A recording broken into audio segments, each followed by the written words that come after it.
એક વાર સલામ કરી દે, તારા બધા ગુના માફ કરી દઉં. અને તેથી ત્યાં ઉભેલો કવિ એમ બોલ્યો છે કે કદાચ હે અંગ્રેજ અધિકારી, હે ગોરા અધિકારી, મૂળું મૂછે હાથ અને બીજો તરવારે તવા. મારા મૂળના બે હાથ છે ને, એ તો એવા કામમાં રોકાણેલા છે. એક હાથ તો મૂછની માથે હોય છે અને એક હાથ તરવારની મૂઠની માથે હોય છે. મારા કદાચ મૂળને ત્રીજો હાથ હોત ને તો તને સલામ કરત, પણ ગોરા તને સલામ ન હોય. ગુના માફ થઈ જાય છતાં જે સલામ ન કરે, નાછડીયા હથિયાર અલ્લાલા બેલી મરણે જો હકડી વાર. દેવુભા ચેતો મૂળભા વંકડા, નાછડીયા હથિયાર. જેની મૂળ માણેક હથિયાર છોડવા માટે તૈયાર થયો ત્યારે સજબે આદિ સુધીમાં કોઈને આ ઘટનાની ખબર નથી. મૂળ માણેકની બેન દેવુબાઈ એ બારવટામાં ભેગી હતી અને દેવુબાઈ જેથી મૂળ માણેક હથિયાર છોડવા તૈયાર થયો તેથી દેવુએ એમ કીધું છે કે આય મૂળ, તારે હથિયાર છોડવાય તો હથિયાર હું લઉં છું, પણ વાઘેરનો દીકરો કોઈ દી હથિયાર છોડે નહીં. મરે તો નાછડીયા હથિયાર અલાલા બેલી. દેવુભા કે ચેતો મૂળભા બંકડા, નાછડીયા હથિયાર. તારાથી હથિયાર ન મુકાય. વાઘેરની દીકરીએ તેથી પડકારીને મૂળને હથિયાર નથી મૂકવા દીધા. એ આ દેશની દીકરીની તાકાત છે. દીકરી એકલો બાપને રોવરાયો નથી, દીકરી એકલા બાપને આહુડા પડાવ્યા નથી. દીકરી તત્વને જો ઓળખવું હોય,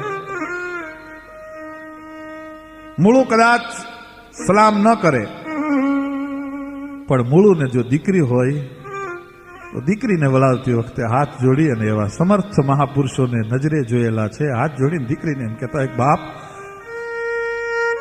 તને શું આપું, હું તો બહુ નાનો પડ્યો, તારા ત્યાગની આગળ દીકરી હું નાનો પડ્યો. હાથ જોડી અને માફી માંગતો હોય. બાપ એમ કહેતો એક બેટા 20 વર્ષ આંગણામાં રહી છો, તું તો અમારી મહેમાન હતી 20 વર્ષની દીકરી.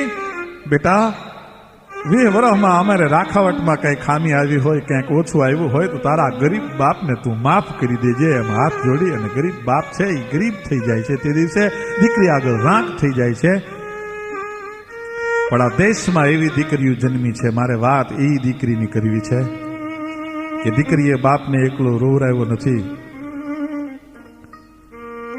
દીકરીએ બાપને એકલો ઓશિયાળો બનાવી દીધો નથી, પણ દીકરીએ બાપને એમ કહેવાય છે કે દીકરીને મર્દાનગીના અને દીકરીના સમર્પણ અને ત્યાગના પ્રસંગો સાંભળે ને ત્યાં બાપની મૂછનો વાળ ગણવો હોય તો ગળી લેવાય. ફરક મછડીઓ થવા માંડે એવું સમર્પણ આ દેશની દીકરીઓએ કર્યું છે. 7 વર્ષની દીકરી એક રૂડો હાલરડું ગાયું છે પોતાના ભૈલાની માટે. અત્યાર સુધીમાં ઘણા બધા હાલરડા ગવાય છે, પણ આ હાલરડું કોઈએ ગાયું નથી. આ દીકરીને કોઈ યાદ નથી કરી. શું અદભુત હાલરડું ગાયું છે. દીકરીએ 7 વર્ષની પોતાનો ભૈલો હૂતો નથી, ભૈલો કદીએ ચડ્યો છે અને ભૈલાને હુરાવવા માટે નીંદરડીને વિનંતી કરે છે કે હે નીંદરડી, મારો ભાઈ હૂતો નથી, મારા ભૈલાને હુરાવવા માટે હું એક હાલરડું ગાઉં છું. હે નિંદ્રા દેવી, હું તને વિનંતી કરું છું, ઘડીક મારા ભૈલાની આંખ મીચાઈ જાય તો મારી માં રોટલા ઘડી લે. પણ એટલી ઘડીમાં હે નિંદ્રા દેવી, મારી ભાઈના પાપડના પડદા ભારે થાય, મારો ભૈલો ઘોડિયામાં ઊંઘી જાય અને મીઠા હોણા લાવજે.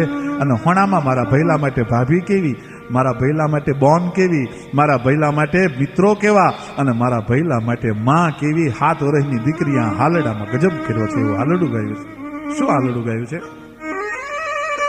કે લાડડી લાવે રે હો લાડડી